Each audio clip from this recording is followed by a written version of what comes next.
Bonjour, c'est Nico pour Histoire d'auto sur Road Story.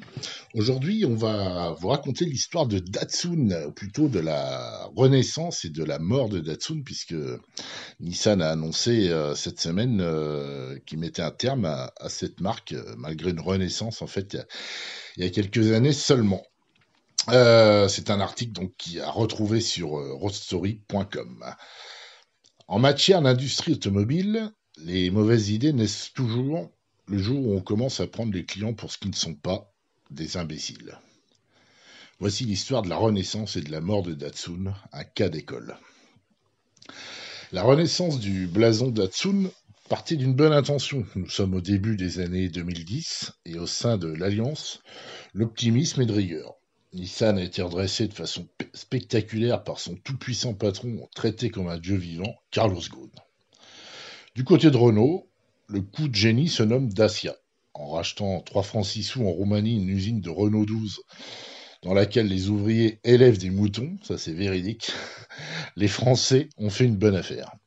On bâtit une usine toute neuve et avec un mécano géant de pièces rentabilisées sur les précédentes Renault, on crée la Logan. Le succès est immédiat et la marque low cost déferle sur l'Europe. Non seulement les Dacia se vendent comme des petits pains, mais ce sont les voitures les plus rentables du groupe. Voilà qui va donner des idées aux Japonais. Parce que du côté japonais de l'Alliance, on ne manque pas de s'agacer du succès inattendu de Dacia. En apparence, tout va pour le mieux, mais en coulisses, c'est un Nissan un peu humilié par la quasi-faillite qui doit maintenant faire profil bas, alors que la marque participe plus qu'à son tour dans les résultats du groupe. Pourquoi ne pas se lancer avec une marque low cost? Les Nippons n'iront pas chercher bien loin. Dans l'histoire du constructeur, le nom Datsun est encore présent dans les mémoires, malgré son abandon en 1983 au profit de l'appellation Nissan. Donc à l'époque, les Datsun deviennent Nissan pour une question d'harmonisation en fait de la marque sur tous les marchés. Datsun sera à Nissan ce que Dacia est à Renault. Le dieu Carlos valide la chose et en février 2013, on convoque la presse mondiale pour leur présenter une véritable révolution. Non, en fait, je déconne. Ce jour-là, on présente une calandre. Le truc parfait quand t'as rien à montrer, circuler, y a rien à voir. Le 15 juillet 2013, soit un siècle après le premier modèle date à l'origine de la marque Nissan, Datsun, il relance la marque en Inde avec la Datsun Go. Côté style, pas de quoi écrire à la famille, mais la citadine fait le job, dans la plus pure tradition des modèles Nissan en Asie. C'est une urbaine d'apparence moderne, reprenant le style de ce qui se vend dans le pays, un mix entre une Micra et une Suzuki. L'essentiel étant de capter une partie de l'immense gâteau indien qui promet de devenir un des plus gros marchés mondiaux avec la Chine. Mais chez Datsun, il y a un autre marché énorme qui leur fait de l'œil, la Russie. Parce que la Russie aussi présente une opportunité à ne pas louper. Le marché potentiel est énorme, le taux d'équipement des Russes est encore faible et surtout l'état du parc roulant est désastreux.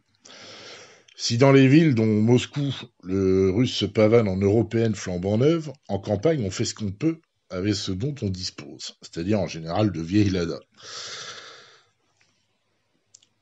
Renault est justement très implanté sur le marché russe. Ils ont racheté Avtovaz, l'usine géante qui produit les Lada. Et ils ont racheté aussi l'usine Moskvitch de Moscou qui devient Avtoframos. Et avec ces deux entités-là, le constructeur français dispose d'énormes capacités de production dans le pays. L'objectif est clair, réaliser 40% de part de marché sur le sol russe, 22% avec la marque Lada, l'historique leader du marché, et le reste réparti entre Nissan, Renault ou encore Infiniti. Nissan veut sa part du gâteau, ça tombe bien, l'usine de Togliatti est largement sous-exploitée. On va pouvoir y produire des Datsun. Attention, c'est à ce moment-là que la mauvaise idée arrive.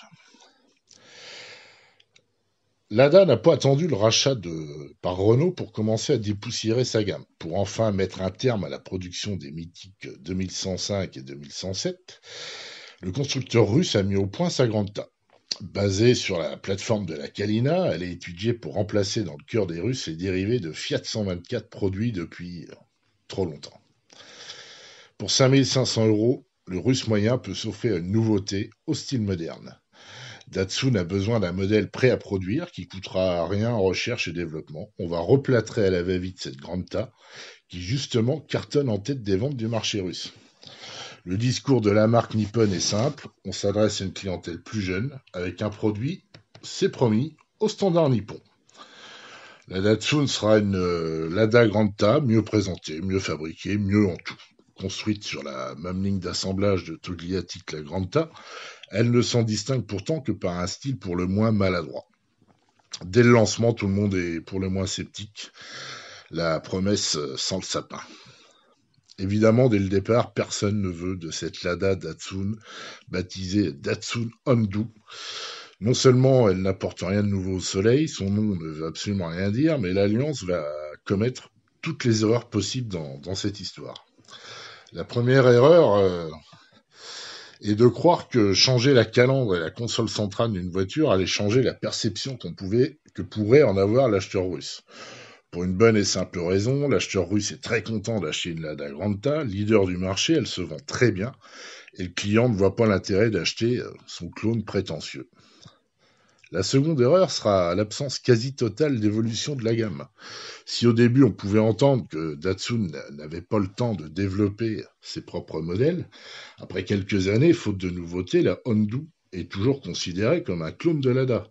Difficile alors de bâtir une image de marque solide dans ces conditions. Mettez-vous à la place du russe moyen, vous êtes français, et demain Datsun arrive sur le marché hexagonal avec un clone de Renault Clio, sauvagement restylé et pas moins cher que l'original. Iriez-vous l'acheter? La stratégie de Datsun était de s'adresser aux clients russes dont on supposerait, vu de Tokyo, qu'il aurait honte de rouler en Lada. Mais la Granta, vite devenue la voiture nationale par excellence, est loin de faire honte à son conducteur, comme en témoignent ses chiffres de vente. Si tu as 5000 euros, tu achètes une Lada parce que c'est la meilleure affaire à ce prix-là. Point barre. Rapidement, c'est même l'effet inverse qui se produit. On se moque de ce clone maladroit qui ne dupe personne. Pour bien faire, le lancement de Datsun va coïncider avec le début d'un ralentissement du marché. Si en 2015, les concessionnaires russes écoulent 31 700 Datsun, ils ne feront jamais mieux. L'arrivée de version 5 portes n'y changera rien. En Asie, les autres modèles Datsun ne trouveront pas leur public non plus. La production de Datsun dans l'usine Lada continue à petite cadence. Cette semaine, Nissan annonçait la fin de la marque Datsun. Après être parti de certains marchés asiatiques sur la pointe des pieds, c'est la fin pour la renaissance de cette marque. La production des Datsun dans l'usine Lada s'achèvera au plus tard en décembre 2020. Sur les 3 premiers mois de l'année, il s'est vendu 3700 Datsun en Russie pour environ 40 000 Lada Granta. Un jour, les constructeurs comprendront qu'on ne bâtit pas une marque avec une calandre.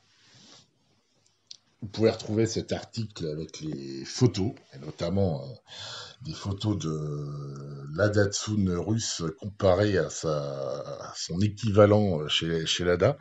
Vous allez voir, c'est assez parlant. Vous pouvez retrouver cet article sur road-story.com.